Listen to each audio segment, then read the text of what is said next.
نوعيات من الستات ثعبانيه، ثعبانيه، تقعد تزن على وداني، تقولي لها انا مش عارفه اعيش مع جوزي، انا تعبانه، انا حاسه بذل واهانه وخيانه ومرمطه مش عايزه اعيش معاه، عايزه اتطلق واتجوز حد تاني، عايزه ابعد عنه، مش قادره اعيش معاه، ما بحبوش. تقوم هي ترد عليكي تقولك ايه؟ انت هبله يا بنتي؟ لا طبعا، عيشي واستحملي. عايزه الناس تقول عليكي متطلقه وياكلوا وشك وتتفضحي؟ لا، عيشي معاه واعملي كل اللي انت عايزاه من وراه. اه والله العظيم، تقول لك كده وهي مقتنعه ان هي كده صح.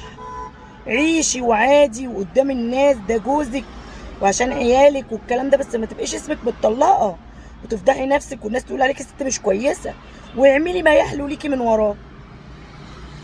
اوعي تسمحي لنفسك تسمعي كلام واحده ثعبانيه زي دي، لان دي ست اصلا ما عندهاش مبادئ، ما تعرفش يعني ايه مبادئ ولا كرامه ولا دين. دي ستات ثعبانيه، اوعي تدخلوهم حياتك.